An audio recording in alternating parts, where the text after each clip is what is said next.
Shalom, selamat pagi Bapak Ibu Saudara yang dikasihi Tuhan. Kembali lagi kita dalam renungan pagi hari ini. Dan Bapak Ibu, renungan pagi hari ini akan disampaikan oleh Bapak Pendeta Muda Adrian Barclay. Mari sebelumnya saya ingin mengajak kita untuk menyembah Tuhan. Kita akan nyanyikan pujian percaya bukan karena melihat. Haleluya.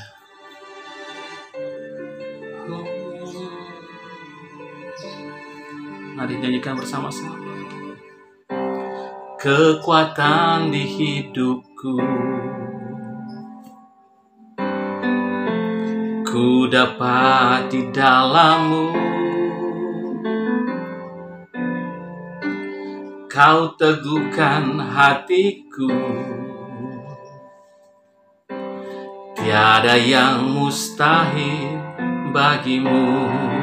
Sebab aku percaya bukan karena melihat, namun karena firman-Mu yang selalu digenapi di hidupku.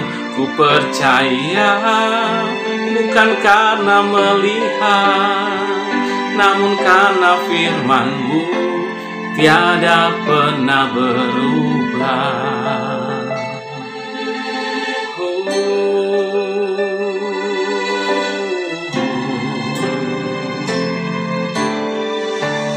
Kekuatan di hidupku, ku dapat di dalam-Mu. Kau teguhkan hatiku, tiada yang mustahil bagimu.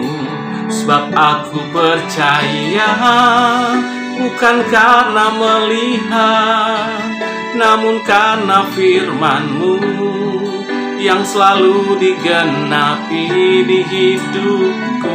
Ku percaya bukan karena melihat, namun karena firman-Mu tiada pernah berubah. Sebab aku percaya bukan karena melihat, namun karena firman-Mu yang selalu digenapi di hidupku. Ku percaya bukan karena melihat, namun karena firman-Mu tiada pernah berubah. Haleluya. Kami percaya Tuhan, Engkau Allah yang berfirman, Engkau Allah yang senantiasa menyatakan kasih setia-Mu bagi kami. Terima kasih Yesus. Sebab aku percaya bukan karena melihat, namun karena firman-Mu yang selalu digenapi di hidupku. Ku percaya bukan karena melihat, namun karena firman-Mu tiada pernah berubah. Namun karena firman-Mu tiada pernah berubah. Terima kasih Tuhan, Engkau Allah yang berfirman. Kami siap untuk mendengarkan firman-Mu. Haleluya. Amin. Shalom Bapak Ibu yang dikasihi Tuhan. Pagi ini kita akan masuk dalam renungan Gereja Betel Maranatha. Saudara, sebelum saya mulai, saya akan menceritakan sedikit sebuah kesaksian dan pengalaman saya, saudara. Beberapa hari dan beberapa minggu yang lalu kita tahu bahwa ada beberapa teman dan saudara-saudara seiman kita yang terpapar oleh COVID-19. Tetapi saya melihat ada sesuatu keajaiban yang terjadi, bahwa dari sekian banyak mereka yang terpapar, mereka itu mengalami sebuah kesembuhan dan tidak ada ciri-ciri yang terlalu mengkhawatirkan tentang kondisi mereka saat ini. Jujur saudara yang dikasihi Tuhan, bahwa kalau kita mau jujur, kita berbicara tentang data analisa, bahwa mereka yang mati murni karena COVID itu jumlahnya tidak terlalu banyak.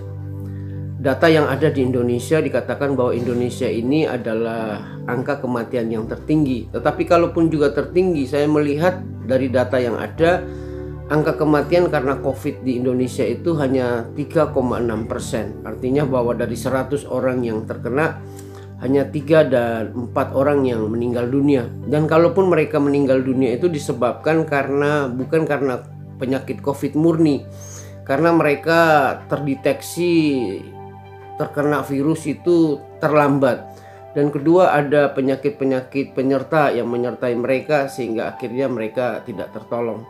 Jadi artinya bahwa kalau orang yang terpapar virus corona mereka dapat dideteksi secara dini, besar kemungkinan mereka bisa tertolong dan tidak ada gejala-gejala yang terlalu mengkhawatirkan. Artinya bahwa sebenarnya kematian karena corona ini hanya 3,6%. Bukan berarti saya mengajak kita untuk nekat, tetapi tetap kita mari menjalankan protokol kesehatan dengan ketat. Tapi kita juga harus melihat sebuah kenyataan bahwa ternyata bahwa virus corona ini bisa disembuhkan dan banyak orang yang mengalami kesembuhan. Kalau dari data yang ada berarti sekitar 96,4% mereka disembuhkan oleh penyakit COVID ini. Nah, saudara yang dikasihi Tuhan, pagi ini saya mengajak kita untuk melihat situasi yang terjadi di dalam pandangan dan perspektif Alkitab. Mari kita baca di dalam Markus pasal 4 ayat yang ke-35. Markus pasal 4 ayat yang ke-35, demikian firman Tuhan. Pada hari itu, waktu hari sudah petang, Yesus berkata kepada mereka, "Marilah kita bertolak ke seberang." Mereka meninggalkan orang banyak itu lalu bertolak dan membawa Yesus beserta dengan mereka dalam perahu di mana Yesus telah duduk, dan perahu-perahu lain juga menyertai. Lalu mengamuk lautan yang sangat dahsyat dan ombak menyembur masuk ke dalam perahu sehingga perahu itu mulai penuh dengan air. Pada waktu itu Yesus sedang tidur di buritan di sebuah tilam, maka murid-muridnya membangunkan dia dan berkata kepadanya, perhatikan ini, "Guru, engkau tidak peduli kalau kami binasa." Ia pun bangun, menghardik angin itu dan berkata kepada danau, "Diam, tenanglah." Lalu angin itu reda dan danau itu menjadi teduh sekali. Lalu ia berkata kepada mereka, perhatikan, mengapa kamu begitu takut dan kamu tidak percaya? Saat itu, saudara dikasihi Tuhan, Yesus bersama dengan murid-muridnya di Danau Galilea. Tiba-tiba angin mengamuk, angin tofan yang dahsyat mengamuk sehingga Alkitab mencatat air masuk ke dalam perahu murid-murid.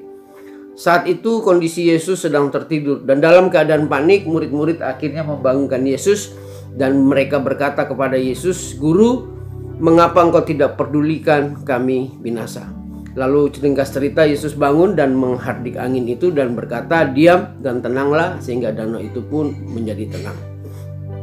Keadaan yang dialami murid-murid, apa yang sudah kita baca pagi ini, hampir sama dengan keadaan yang kita alami saat ini.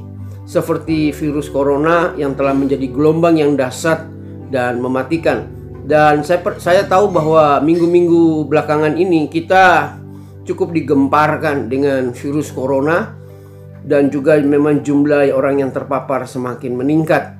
Pagi ini kita belajar, kita perlu mewaspadai apa yang terjadi di minggu-minggu ini. Jujur saya sebagai hamba Tuhan, saya sangat memprihatinkan dengan kondisi-kondisi jemaat saat-saat ini.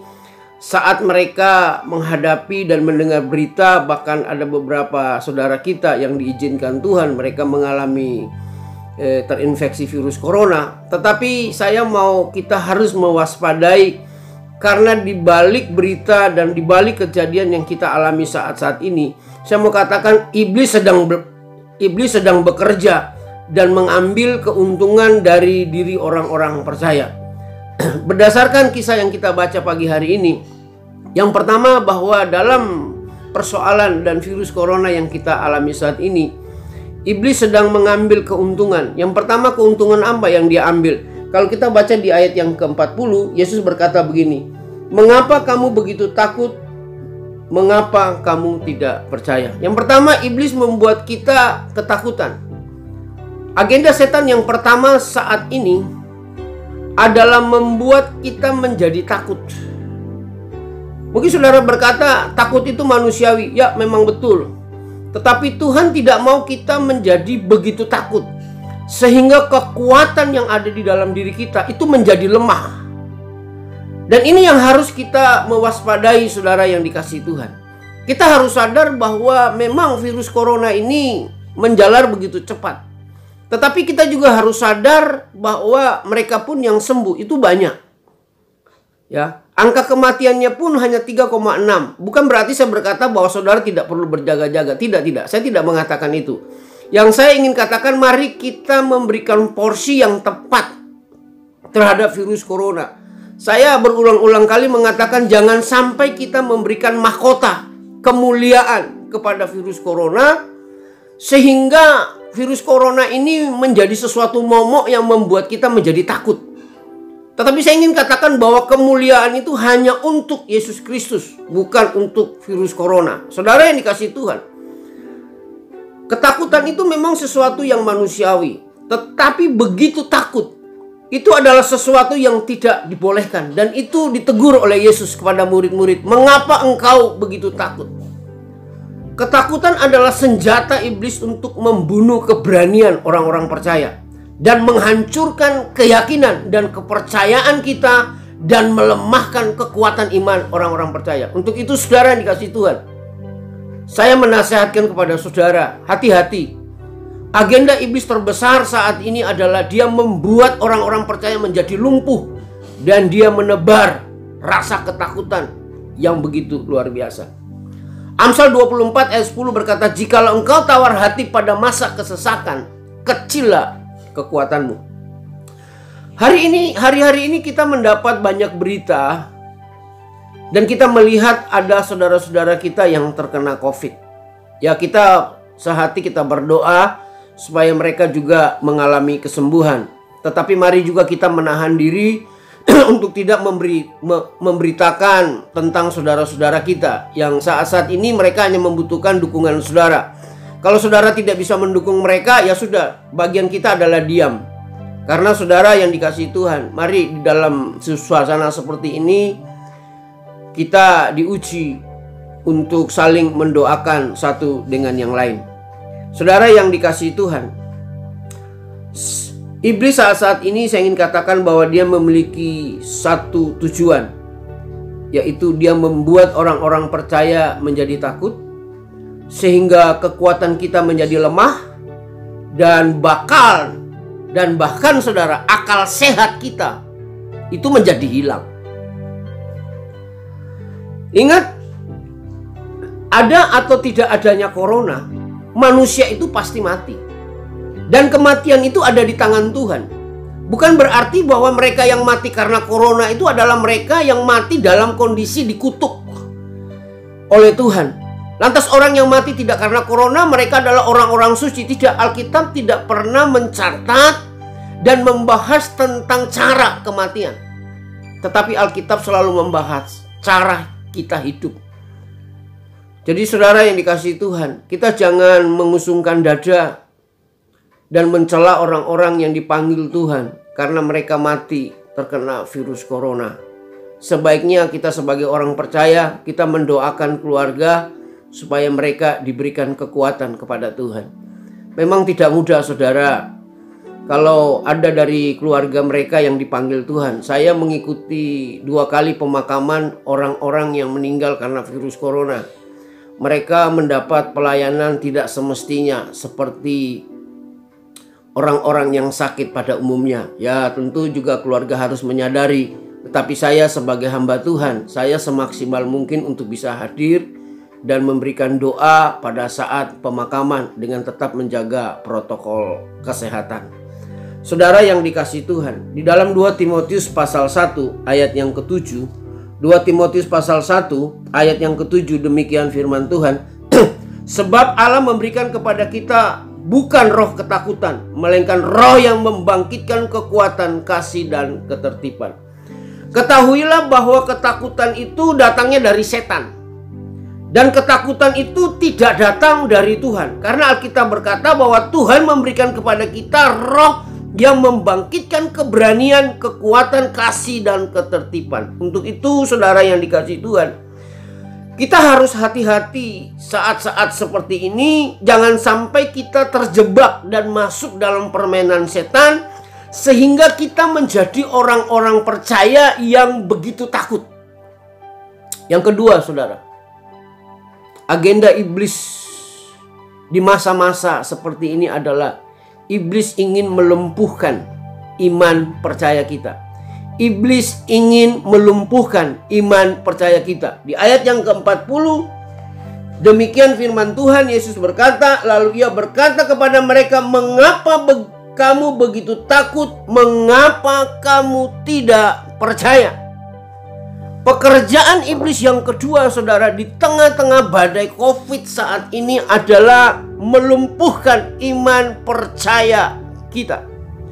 Saat badai datang, murid-murid ketakutan, dan hasilnya mereka kehilangan iman. Dan Yesus menegur murid-murid dan berkata, mengapa kamu tidak percaya? Ingat saudara, ketakutan adalah musuh iman. Karena di mana ketakutan bertumbuh, maka iman akan mati. Ketakutan hanya memandang masalah, tetapi iman memandang kebesaran Tuhan. Mana yang kita pilih, saudara? Apakah kita mau menjalani hidup ini dengan ketakutan, atau kita mau menjalani hidup ini tetap percaya kepada Allah? Pilihan ada di tangan saudara. Tetapi sebagai hamba Tuhan, saya mengatakan bahwa pilihlah hidup percaya kepada Tuhan. Di dalam 2 Korintus pasal 5 ayat yang ke-7, demikian firman Tuhan. Di dalam 2 Korintus pasal yang ke-5 ayat yang ke-7, demikian firman Tuhan. Sebab hidup kami ini adalah hidup karena percaya, bukan karena melihat. Sadari saudara yang dikasihi Tuhan, bahwa iman itu dipandu oleh percaya, oleh kepercayaan, bukan dipandu oleh apa yang kita lihat. Iman bukan melihat keadaan, tetapi iman melihat Tuhan. Untuk itu saudara, mari kita harus hati-hati sebagai orang percaya. Kita jangan sampai masuk dalam jebakan iblis, sehingga kita kehilangan iman dan hidup dalam ketakutan. Seharusnya di masa-masa seperti ini, kita sebagai orang percaya yang menganggap kita adalah orang yang beriman, harusnya kita membuktikan iman kita kepada dunia bahwa ada pengharapan di dalam Tuhan. Bukan sebaliknya, kita sebagai orang percaya yang mengaku beriman, justru kita menebarkan ketakutan dan justru kita menjadi orang yang lemah. Di saat ini saudara dan saya dipanggil oleh Tuhan untuk membuktikan iman kepercayaanmu kepada Tuhan. Saudara yang dikasihi Tuhan, bukan malah kita ini melebihi orang-orang dunia yang menebar ketakutan di mana-mana, yang memberikan banyak-banyak video-video hoak, bahkan video-video yang membuat saudara-saudara kita menjadi takut. Saudara yang dikasihi Tuhan, Yesus berkata kepada kita hari ini, pesan Tuhan datang kepada saudara pagi hari ini yang menyaksikan video ini. Yesus datang kepada kita dan berkata, mengapa engkau begitu takut dan tidak percaya? Saat badai datang, Yesus berkata kepada murid-murid, mengapa engkau begitu takut dan tidak percaya? Dan saat badai datang, murid-murid berkata kepada Yesus, mereka berkata begini, Guru, kenapa engkau membiarkan kami binasa? Kenapa perkataan itu bisa keluar dari mulut murid-murid padahal mereka bersama dengan Yesus? Karena mereka sudah dalam kondisi takut dan hilang iman mereka, sehingga mereka berkata kepada Tuhan, mengapa engkau membiarkan kami binasa? Corona memang bisa mematikan. Tetapi kita juga harus sadar bahwa terlalu banyak orang yang sudah disembuhkan. Saya tidak mengajak kepada saudara untuk nekat. Tidak. Tetapi saya mendorong kepada saudara juga untuk tetap melakukan protokol kesehatan dengan tepat dan ketat. Lakukan itu saja, saudara yang dikasihi Tuhan.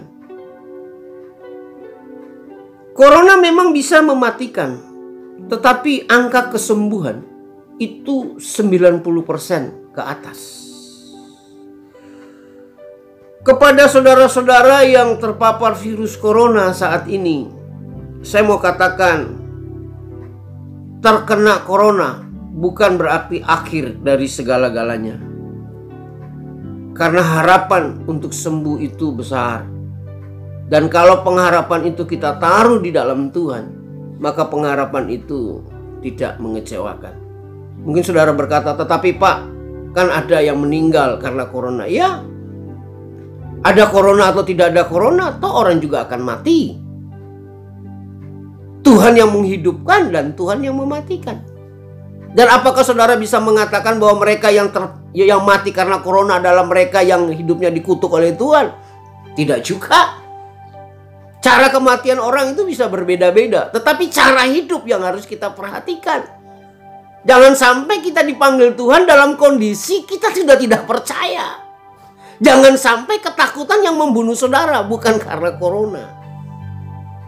Jadi saudara yang dikasihi Tuhan, untuk itu bagi mereka yang terpapar, saya mau mengajak, mari tetap hadapi keadaanmu dengan tenang dan penuh dengan pengharapan.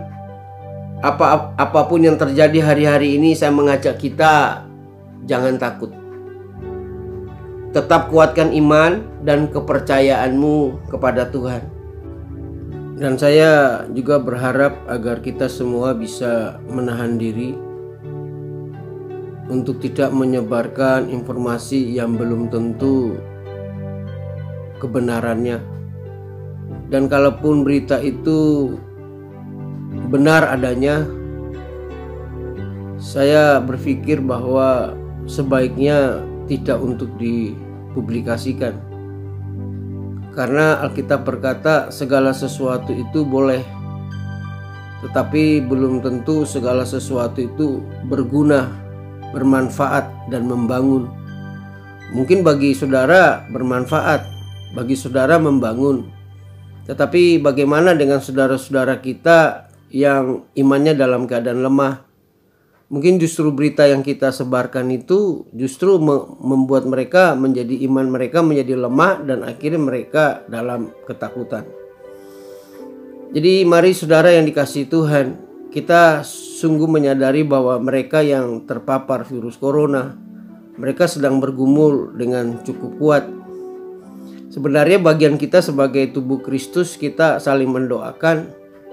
Kalau mungkin saudara tidak sempat untuk menelpon mereka, mungkin bagian kita adalah untuk kita tidak menyebarkan informasi tentang keadaan mereka. Hari-hari ini memang kita diuji sebagai tubuh Kristus. Apakah kita ini saling memperhatikan, saling menasehati, dan saling mendorong dan saling membangun. Sekali lagi saya mau katakan bahwa bukan berarti bahwa mereka yang terkena virus corona adalah mereka yang hidupnya dikutuk oleh Tuhan. Tidak demikian. Dan kalaupun saudara hari ini juga tidak terpapar, yaitu juga puji Tuhan. Tetapi mari saudara yang dikasihi Tuhan, saya berharap untuk kita semua tetap menjaga protokol kesehatan dengan ketat, tetap menjalani hidup dengan sehat, menjaga pola hidup yang baik, dan tetap menjaga imun tubuh. Dan tidak lupa saya mengatakan bahwa biarlah kita tetap menjaga iman kita, pengharapan kita, dan tetap menjaga akal sehat. Kiranya renungan singkat ini bermanfaat buat kita semua. Terpuji nama Tuhan. Amin. Puji nama Tuhan, hari ini kita semua pasti jemaat Tuhan sudah diberkati lewat kebenaran firman Tuhan yang tadi telah disampaikan. Doa saya dan doa kita semua yaitu biar kita semua hidup karena percaya. Kita percaya akan kuasa Tuhan, kita percaya akan mujizat Tuhan, kita percaya bahwa pertolongan datangnya daripada Tuhan. Mari Bapak Ibu, saya mau mengajak kita semua, mari kita satu di dalam doa, kita perlu berdoa, dan biarlah kasih Tuhan, pertolongan Tuhan turun atas kita semua. Kita tundukkan kepala kita.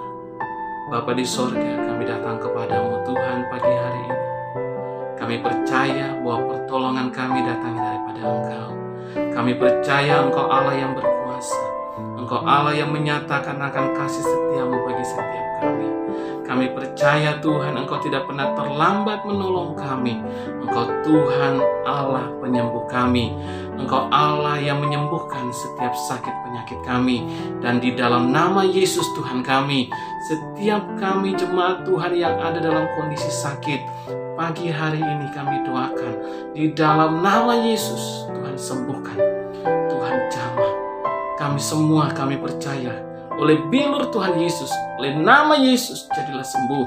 Kami mengucap syukur Tuhan Yesus, Engkau Bapa yang berkarya. Engkau Tuhan memberikan kekuatan bagi kami yang lemah. Engkau Tuhan yang menolong kami, mengangkat kami tak kala kami jatuh, memberikan kepada kami jalan keluar Tuhan untuk menghadapi setiap persoalan, pergumulan yang hari-hari ini kami alami lewat apa yang kami jalani hari demi hari Tuhan. Engkau tahu akan setiap persoalan dan masalah kami, dan Engkau Allah yang memberi jalan keluar bagi kami. Berikan kepada kami hikmat Tuhan, untuk kami hidup takut akan Engkau, untuk kami menuruti akan setiap apa yang Engkau kehendaki, supaya ditemukan kami baik-baik saja, dan Tuhan temukan iman ada pada kami. Tuhan Yesus, kami percaya akan kuasa-Mu. Kami percaya Engkau Bapa yang memberkati kami semua. Kami mengucap syukur kepadamu Tuhan Yesus. Kami berdoa bagi gereja Tuhan di mana kami boleh bersama-sama bersekutu. Tuhan menolong pelayanan Tuhan, pekerjaan Tuhan yang ada, yang Engkau percayakan bagi kami. Engkau mengurapi kami semua.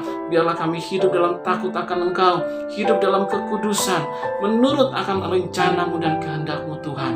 Kami berdoa Engkau berkati hamba-hamba-Mu yang melayani Tuhan, di mana saja mereka berada, dalam pekerjaan mereka, dalam segala aktivitas mereka. Tuhan Engkau berkati senantiasa. Kami mengucap syukur dan kami berterima kasih Bapa. Kami mengucap syukur untuk kebaikan-Mu, penyertaan dan perlindungan-Mu. Tuhan senantiasa memagari kami. Terpujilah nama Tuhan Yesus Kristus. Kami percaya Engkau memberkati kami sepanjang hari ini. Berkat daripada Tuhan kita Yesus Kristus, berkat daripada Allah Abraham, Allah Ishak dan Allah Yakub, senantiasa memberkati seluruh kehidupan kita semua, mulai pagi hari ini sampai selama-lamanya. Dalam nama Yesus kami telah berdoa kepada Bapa di surga. Haleluya. Amin.